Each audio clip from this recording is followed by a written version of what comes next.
It was April 1968, and I was occupying the president's office to protest Columbia University's complicity in the Vietnam War and the administration's insistence on building a new gym in Morningside Park despite the objections of Harlem, the city government, faculty, and students.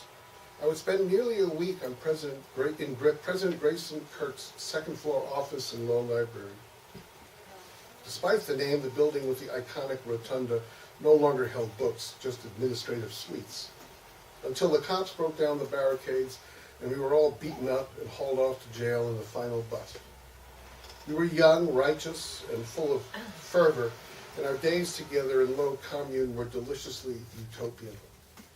We were about 125 students making decisions through participatory democracy, through consensus, changing the world by example. Although we were nonviolent, it was also dangerous. The right-wing students were charging the building again and again, and they set up a blockade to prevent the anti-war students from sending in supplies. Fists were flying, and the scene around the building roiled with constant near riots. The faculty decided to set up their own line in an attempt to prevent the situation from getting even more out of hand.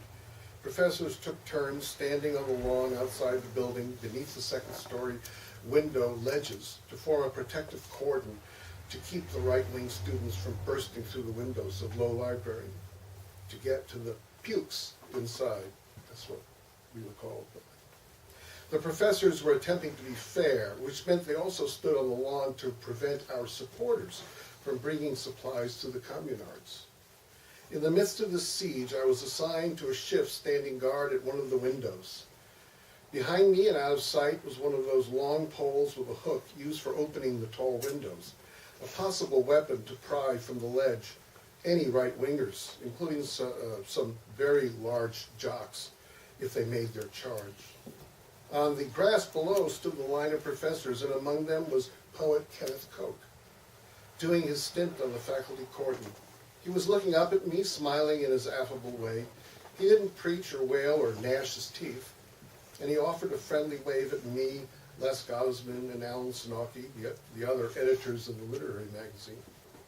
He couldn't keep from enjoying himself, couldn't take things too seriously, which was, in its own way, unnerving. But it was good to see him in all his goofiness, and we waved back. He had thrown his lot in with the rest of the feeble faculty, who were futilely trying to impose themselves between the student factions when they should have joined us, which saddened us. Although I couldn't be mad at him, his humor lent him some transcendent grace. "Did you write any poems?" He chuckled up at us. No, we hadn't. We set right off to punch out a bunch of spontaneous three-way collaboration poems, each of us taking a turn on a typewriter we had liberated from President Kirk's secretary. So terrible, so embarrassingly idiotic were these poems that we threw them away almost immediately.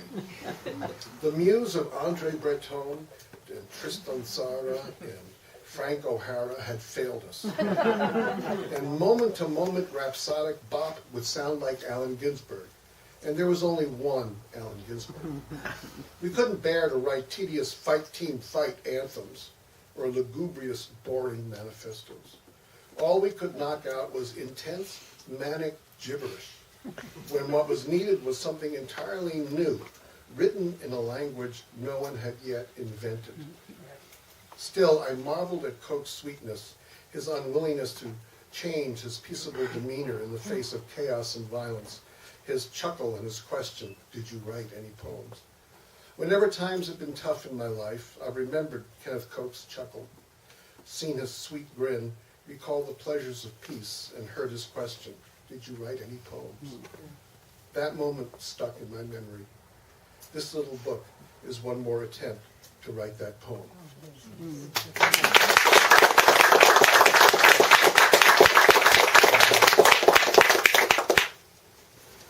I'll read just in the middle of a chapter of The Bust. I figured that would do a lot of good PTSD stuff for those of us who were there to recall that moment. But in any case, this is standing on the ledge. with the right-wing students and the left-wing students and the professors in between. Okay? And the left-wing students are throwing grapefruits and, you know, Wonder Bread. You know. I teetered, I lunged, and I even caught a few grapefruits as they flew over the heads of the blue and white armbands. Those are the different factions: blue, the right wing; white, the faculty. Strikers cheered as each sardine can or loaf of bread was caught. Jocks jeered when salamis or oranges went wild or fell short, or when I, the puke poet, bobbled and dropped them. Soon the jocks were waving blankets and frying pans trying to block each flight, then began flinging eggs and grapefruits and rocks at us, and I had to dodge or try to catch each missile or simply allow myself to be hit as I focused on catching the goods. Friends told me I looked very grim on that ledge. I know I didn't smile as I concentrated intently at the fierce barrage coming at me. By the time it was all over, I had avoided most of the eggs, and I had even managed to haul in a decent catch of groceries. But I had never felt closer to war than during my stint on that ledge, and I was certain that the next battle could only end in bloodshed.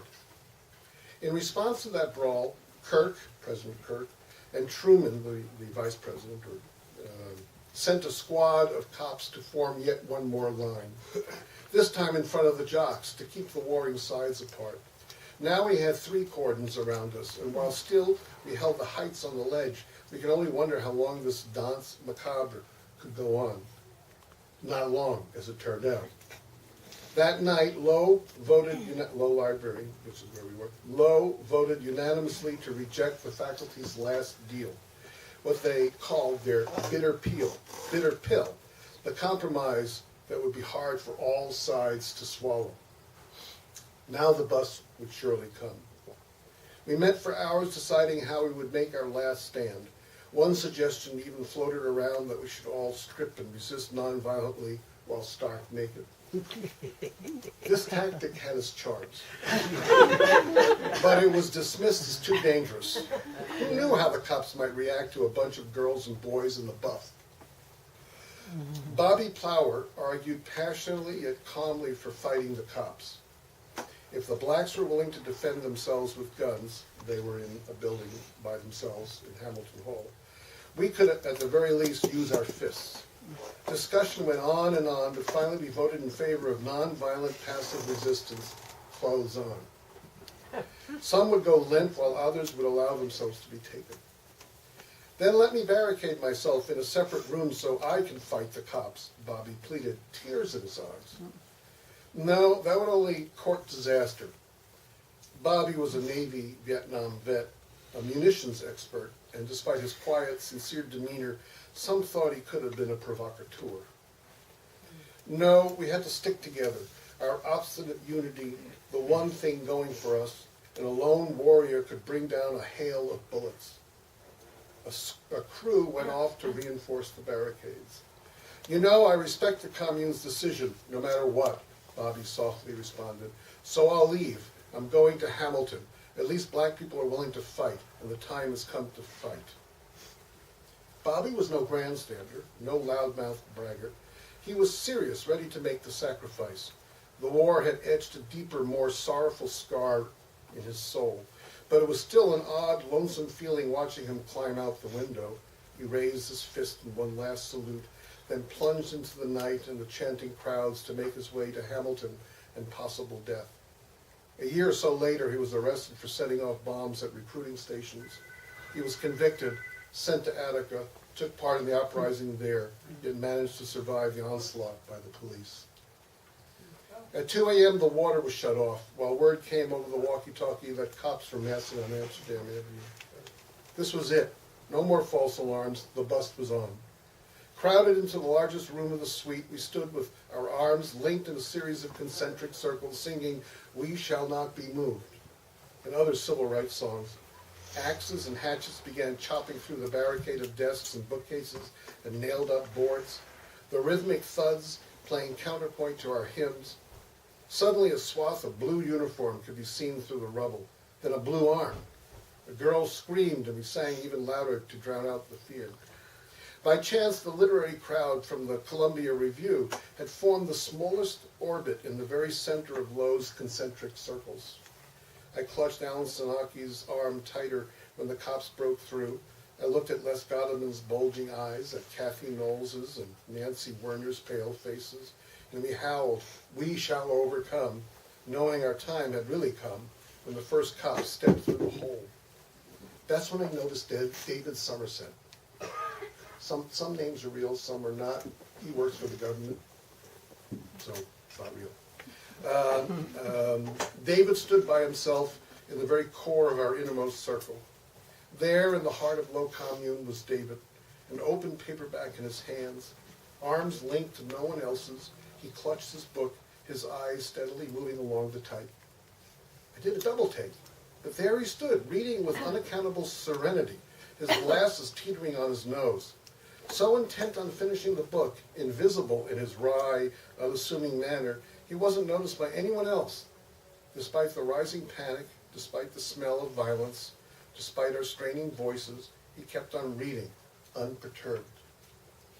I gaped at him as he turned the last page, catching his eye as he looked up. "Gotta finish the book, you know," he answered, my astonished look, with a wisp of a smile. He tilted it up to show the cover. Raymond Chandler's The Big Sleep. As if that were explanation enough. Then he stuffed it into his back pocket. How could he read a book, even a Chandler book, at a time like this? David simply offered his wry smile. All the cops, dozens, shoved their way through the clear barricade to take their positions. The final blue concentric circle surrounding ours. Some officer blabbed through a megaphone, probably the official announcement that we were trespassing, would be arrested, etc. Although exactly what he said was unintelligible above the din of our chorus. Then one cop, anonymous in his helmet, sauntered up to a girl in the outermost circle. He seemed casual, almost nonchalant. A slight, fixed grin pasted to his lips. He grabbed her shoulder with one hand. Then with his other, he raised one of those extra-long aluminum utility flashlights high up over her head. For a moment, time stood still, the silvery flashlight suspended above her head.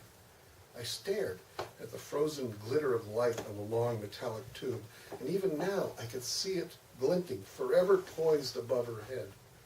Then, in a slow, heavy arc, the cop brought the flashlight down on her skull, raising it up and swinging it down, up and down, again, then again. Repeatedly he pounded the girl's head, methodically clobbering her, the ghastly grin never leaving his lips. She shrieked in pain and fell to the floor, yet he still kept on swinging. We howled in horror and rage, clutching each other more tightly, singing even more loudly. Maybe they had drawn straws, and he would be first. Once that cop began battering the girl with a silvery flashlight, the rest of the horde, as if on cue, descended upon us from all sides. Yanking each circle of arms apart, they beat us wildly with their fists, their clubs, their flashlights. Long talks on whether to accept arrest or go limp meant nothing. The cops had made up their minds to beat the shit out of all of us, no matter what we did. One by one, our concentric circles were pulled apart and battered. I had hoped they would have shot their load before reaching us at the very core, but their fury raged unabated. Out of the corner of my eye, I could see one cop crack Nancy's skull open, blood gushing over her eyes. Alan yelled, "Hey, don't!" But before he could finish, he was thrown down on top of one of the desks, a half-dozen cops working him over, fists and clubs pumping like high-speed pistons. When I turned back, David Somerset had disappeared, swallowed up. Only his book had been left behind, torn and tossed on the floor. I stood by myself then, trying to be very small, very quiet. I inched my way toward the other rooms and the door to the rotunda. Suddenly I was hit from behind and shoved through a gauntlet of cops. Wallops, blows, jabs, a swirl of fists. I tried to keep my eyes open, wide, watching the nightstick as it formed a crescent slicing into my gut.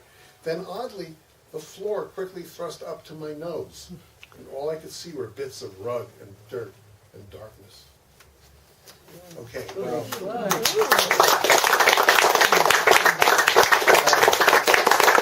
things move up from that point. There was a lot more fighting. In fact, a month later, I think it was an even more violent encounter with the cops. Well, so this is something from, recent. This is from a book I'm working on now called Dogs Playing Poker. It's called Legally Dead. He crossed dark waters and crawled through dust and climbed over gray barriers. On the other side, he saw a silent world, bare ground, nothing growing, only grim spikes and murky crowds of people playing checkers or just staring into the dimness and scratching their heads. Suddenly, he was stopped by a man in a uniform, and the man said, "Welcome to the land of the dead. Where are your papers?" "What do you mean? What papers?" "You need papers," the officer explained. His eyes turned to ash, and he put out his hand, wiggling his thin fingers for the documents. "What kind of papers?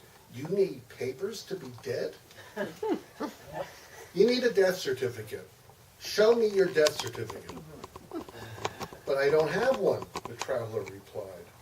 "Nobody allowed without papers," the official snapped. "But my ashes went up the concentration camp smokestack," he explained. "They hacked me to bits and threw me into the river. Wild animals tore me to pieces and gobbled me up. No one ever identified my body. The explosion vaporized me. I sank to the bottom of the sea. So, where is your death certificate?" "How can I have a death certificate if I'm a nobody? How can I, if I've just been massacred by the Nazis and the gangsters and the sheriff's department and the remote-controlled predator drones, if I've been swallowed up by a black hole?" "You must have a death certificate to stay in the land of the dead," the officer insisted. "Otherwise, you are one of the illegal dead. And we do not accept illegals. And you must go."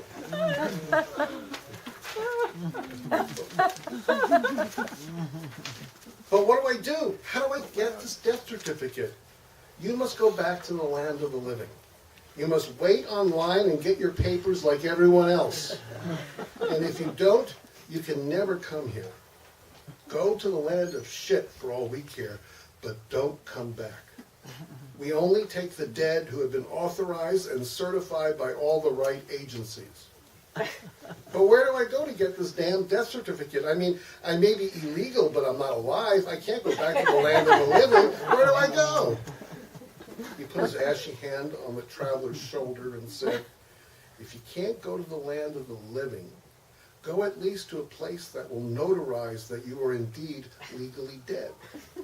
The officer looked into his eyes and said with compassion, "Go to Arizona. The white state of Arizona will gladly kill you and stamp all the papers to make you legally dead, even if you aren't Mexican." Then he woke up in a sweat. "What kind of screwball dream is this? I have to get papers to make me legally dead? Arizona? Of all places, I have to go to the white state of Arizona to get my papers for death? What a terrible dream." He vowed that morning that he would change the way he lived. He would do everything in his power to get rid of papers or certificates for anything and everything, to make sure that our bodies would be enough, that the air would not have a flag, the ocean would not have gates, and the soil would not have National Guards. Screw the borders. Screw all the papers. Screw the white state of Arizona. And when the grim time comes, he will crawl across the dark river and climb over the dim fences to sneak into the land of the dead. He will be dead without documents, illegal for eternity. Let them try to catch me. Thank you.